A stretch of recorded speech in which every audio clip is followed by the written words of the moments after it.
ಎಲ್ಲರಿಗೂ ನಮಸ್ಕಾರ. ಇವತ್ತು ಅತ್ಯಂತ ಕಡುಬಡತನದಲ್ಲಿ ಹುಟ್ಟಿದಂಥ ಹುಡುಗ, ವಿಶ್ವವಿಖ್ಯಾತ ಆಗ್ರಾದ ತಾಜ್ ಮಹಲ್ ಏನೈತಲ್ಲ ಅದರ ಎದುರಿನಲ್ಲಿ 5 ಸ್ಟಾರ್ ಹೋಟೆಲನ್ನು ಕಟ್ಟಿರುವಂಥ ಒಂದು ಕಥೆಯನ್ನು ನಾನು ಹೇಳ್ತಾ ಇದ್ದೇನೆ. ಆಗ್ರಾದಲ್ಲಿ ತಾಜ್ ಮಹಲ್ ಏನೈತಲ್ಲ ಹಿಂದೆ ತಾಜ್ ಮಹಲ್ನ ಎದುರುಗಡೆ ಕೂಗಳತೆಯ ದೂರದೊಳಗನ್ನ ಏನಿತ್ತು ಅಂತಂದ್ರೆ ಅಲ್ಲಿ ಒಂದು ಗೋಬರ್ ಚೌಕಿ ಅಂತಂದು ಹೇಳಿತ್ತು. ಮೊದಲು ತಾಜ್ ಮಹಲನ್ನು ಕಟ್ಟುವಂಥ ವೇಳೆದೊಳಗೆ ಏನಾಗ್ತಿತ್ತು ಅಂದ್ರೆ ಈ ಅಮೃತಶಿಲೆಯ ಕಲ್ಲುಗಳನ್ನು, ಅವಾಗ ಯಂತ್ರಗಳು ಇರಲಿಲ್ಲ, ಅವುಗಳನ್ನು ಈ ಎತ್ತಿನ ಮೇಲೆ, ಆ ನಂತರ ಕುದುರೆಗಳ ಮೇಲೆ, ಆನೆಗಳ ಮೇಲೆ ಅವುಗಳನ್ನು ತರ್ತಾಯಿದ್ರು. ಅವಾಗ ಏನಕ್ಕಿತ್ತು ಅಂದ್ರೆ ಈ ಒಂದು ಪಶುಗಳನ್ನು ಒಂದು ಜಾಗದೊಳಗೆ ಕಟ್ತಿದ್ರು. ಅವರು ಸಮೀಪದೊಳಗೆ ಇರುವಂಥ ಜಾಗದೊಳಗೆ ಕಟ್ತಿದ್ರು. ಅವುಗಳ ಒಂದು ಸಗಣಿ ಇತರ ತ್ಯಾಜ್ಯ ವಸ್ತುಗಳಿಂದ ಆ ಪ್ರದೇಶ ಎಲ್ಲ ಕೂಡಿತ್ತು. ಹೀಗಾಗಿ ಅದಕ್ಕೆ ಗೋಬರ್ ಚೌಕಿ ಅಂತಂದು ಹೇಳಿ ಕರಿತಿದ್ರು. ಆಮೇಲೆ ಕಾಲಾನಂತರದೊಳಗೆ ಏನಾಗಕತ್ತು ಅಂತಂದ್ರೆ ಅಲ್ಲಿ ಈ ಚಪ್ಪಲಿ ಹೊಲಿಯುವಂಥ ಜಾಟ್ ಸಮುದಾಯದವರು ಅಲ್ಲಿ ವಾಸವನ್ನು ಮಾಡಕತ್ತರು. ಅತ್ಯಂತ ಸ್ಲಮ್ ಏರಿಯಾ, ಕೊಳಗೇರಿ ಏರಿಯಾ ಅಂತ ಹೇಳ್ತೀವಲ್ಲ, ಆ ರೀತಿ ಏರಿಯಾ ಇತ್ತದು.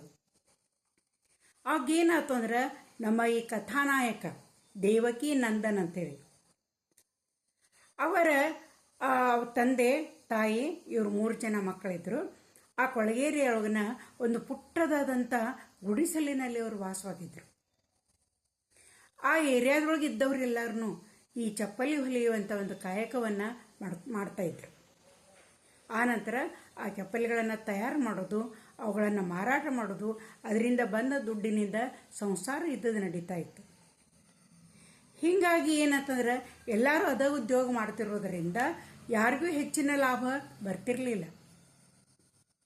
ಆವಾಗ ಏನಾಯ್ತು ಅಂತಂತಂದ್ರೆ ಈ ನಮ್ಮ ಕಥಾನಾಯಕ ದೇವಕಿ ನಂದನ್ ಸರ್ಕಾರಿ ಶಾಲೆಗೆ ಹೋಗ್ತಾ ಇದ್ದ. ಅವನು ಓದಿನಲ್ಲಿ ಬಹಳ ಶಾಣ ಇದ್ದ, ಬಹಳ ಚುರುಕಾದಂಥ ಹುಡುಗ. ಆವಾಗ ಏನಾಯ್ತು ಅಂದ್ರೆ 9ನೇ ತರಗತಿಯೊಳಗಿದ್ದವ. ಅವನಿಗೆ ಫಸ್ಟ್ ರ್ಯಾಂಕಿನೊಳಗೆ 9ನೇ ತರಗತಿಯೊಳಗೆ ಪಾಸಾಗಿದ್ದ. 100ಕ್ಕೆ 99ರಷ್ಟು ಅಂಕಗಳನ್ನು ನಾವು ಪಡೆದಿದ್ದ. ಬಹಳ ಖುಷಿಯಿಂದ ಅವ ಮನೆಗೆ ಬಂದ. ಅವರಪ್ಪಗೆ ಹೇಳ್ದ, ನಾನು ಫಸ್ಟ್ ಬಂದೀನಿ, ನಾನು 99 ಅಂಕಗಳನ್ನು ಪಡೆದೀನಿ ಅಂತಂದು ಹೇಳಿ. ಆಮೇಲೆ ತಂದೆ ಏನತ್ತ ಅಂತಂದ್ರೆ ಅವಾಗ ಮುಂದೆ ಓದಿಸುವಂಥ ಫೀ ತುಂಬುವಂಥ ಚೈತನ್ಯನ ಒಂದು ಸಾಮರ್ಥ್ಯ ತಂದೆಗಿರಲಿಲ್ಲ. ಆವಾಗ ತಂದೆ ಆ ಮಗನನ್ನು ಹಿಡ್ಕೊಂಡು ಹತ್ತಿಬಿಟ್ಟ. ಆಯ್ತಪ್ಪ, ಇಷ್ಟು ಜಾಣದಿದಿ, ಆದರೆ ನಿನ್ನ ಮುಂದೆ ಓದಿಸುವಂಥ ತಾಕತ್ತು ನನ್ನ ಕಡೆ ಇಲ್ಲ.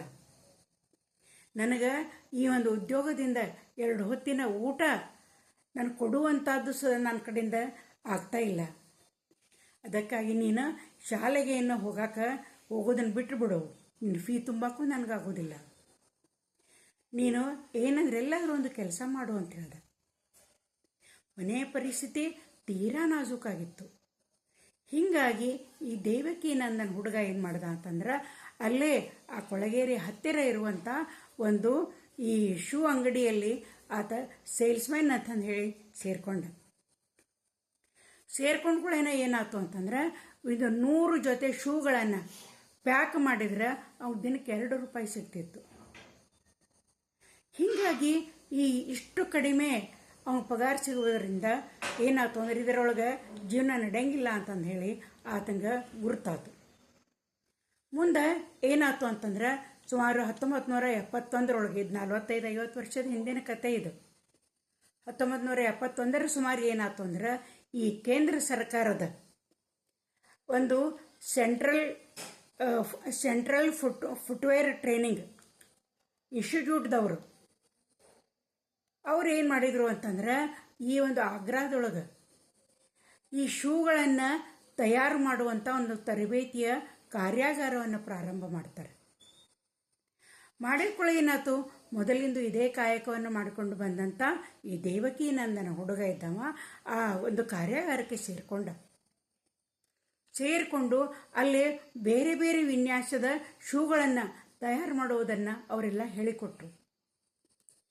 ಅದರೊಳಗೆ ಇವ ಏನಂತಂದ್ರೆ ಎಲ್ಲ ಅವ್ರು ಏನು ಹೇಳ್ಕೊಟ್ಟಾರಲ್ಲ ಎಲ್ಲವನ್ನೂ ಸರಿಯಾಗಿ ಕಲಿತ್ಕೊಂಡ.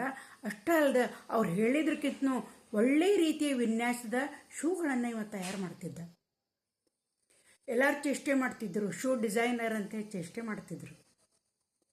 ಆ ಕಾರ್ಯಾಗಾರ ಮುಗಿದ ಮೇಲೆ ಅವ ಎಷ್ಟೋ ಅಂಗಡಿಗಳಲ್ಲಿ ಈ ನೌಕರಿಗಾಗಿ ಆತ ಅಲೆದಾಡ್ದ. ಎಲ್ಲಿಯೂ ಅವ್ನಿಗೆ ಉದ್ಯೋಗ ಸಿಗಲೇ ಇಲ್ಲ.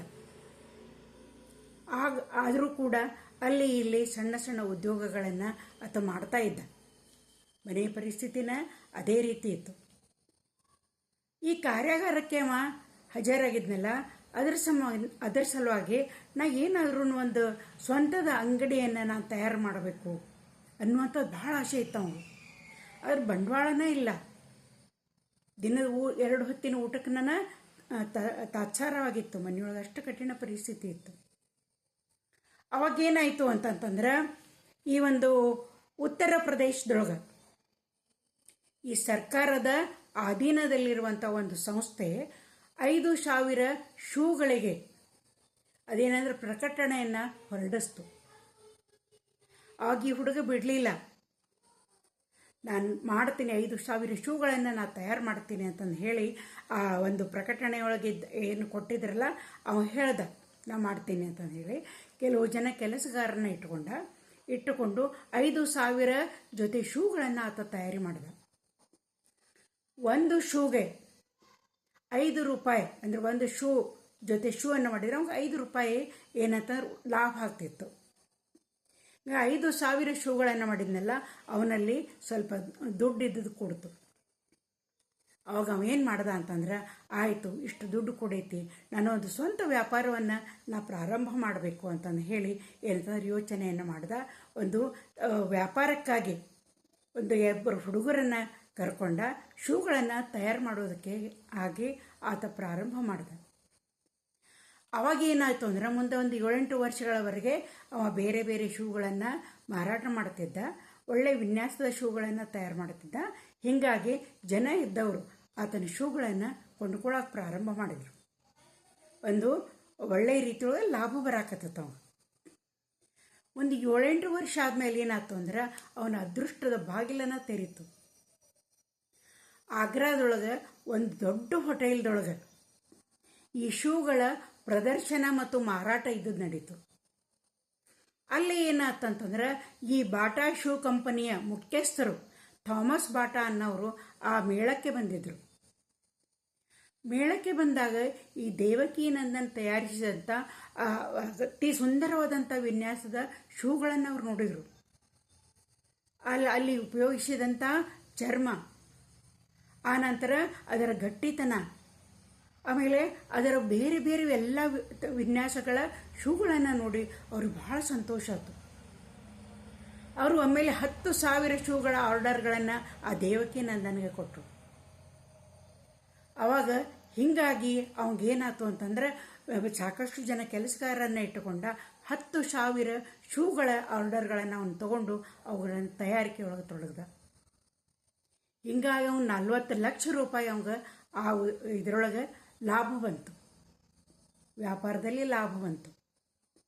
ಹೀಗಾಗಿ ಆಮೇಲೆ ಈ ಬಾಟಾ ಕಂಪನಿಯವರು ಅವನ ಕಡೆ ಶೂಗಳನ್ನು ಖರೀದಿ ಮಾಡಿದ್ದಾರೆ ಅಂತಂತ ತಿಳಿದ ಕೂಡಲೇ ಅನೇಕ ಕಂಪನಿಯವರು ಎಲ್ಲರೂ ಆತನಿಗೆ ಏನಂತ ಕ್ಯೂ ಹಚ್ಚಿದ್ರು, ನಮಗೂ ಶೂಗಳನ್ನು ನೀವೇ ಮಾಡಿಕೊಡ್ರಿ ಅಂಥೇಳಿ. ಆಮೇಲೆ ಈ ಕೆಲವೊಬ್ಬರು, ನಾವು ಕಚ್ಚಾ ವಸ್ತುಗಳನ್ನು ನೀವು ಏನೂ ಅಡ್ವಾನ್ಸ್ ಕೊಡೋದು ಬೇಡ, ಕಚ್ಚಾ ವಸ್ತುಗಳನ್ನು ನಾವು ಪೂರೈಕೆ ಮಾಡ್ತೀವಿ, ನೀವು ನಮ್ಮ ಕಡೆನ ತಗೋರಿ ಅಂಥೇಳಿ ಜನ ದುಂಬಾಲು ಬೀಳಾಕತ್ರು. ಭರ್ಜರಿಯಾಗಿ ವ್ಯಾಪಾರ ಇದ್ದದ್ದು ಕೈ ಹಿಡಿತು. ಅವನಿಗೆ ಲಕ್ಷಗಟ್ಟಲೆ ಆತ ಸಂಪಾದನೆಯನ್ನು ಮಾಡಕತ್ತ. ಅವಾಗ ಏನಾಯ್ತು ಅಂತಂದ್ರೆ, 1985 ಅವಾಗಿನ ಈ ಕ್ರಿಕೆಟ್ ಲೋಕದಲ್ಲಿ ಅತ್ಯಂತ ಹೆಸರುವಾಸಿಯಾದಂಥ ಸುನೀಲ್ ಗವಾಸ್ಕರ್ ಅವನಿಗೇನು ಮಾಡ್ದ ಅಂದ್ರೆ, ಈ ದೇವಕೀನಂದನ್ ಒಂದು ಒಳ್ಳೆಯ ವಿನ್ಯಾಸದ ಶೂಗಳನ್ನು ತಯಾರು ಮಾಡಿ ಆತನಿಗೆ ಕಾಣಿಕೆಯಾಗಿ ಕೊಟ್ಟ. ಅದು ದೇಶದ ತುಂಬೆಲ್ಲ ಚರ್ಚೆ ಆಯಿತು. ಅಂತಾರಾಷ್ಟ್ರೀಯ ಮಟ್ಟದೊಳಗೂ ಕೂಡ ಅದೇನಂತಂದ್ರೆ ಚರ್ಚೆ ಆಯಿತು. ಆಮೇಲೆ ಅವನಿಗೆ ಈ ಒಂದು ವ್ಯಾಪಾರದಲ್ಲಿ ಸಾಕಷ್ಟು ಹಣವನ್ನು ಆತ ಗಳಿಸಿದ. ಮುಂದೆ ಏನಾತ ಅನ್ನೋದನ್ನು ನಾವು ಮುಂದಿನ ಕಥೆ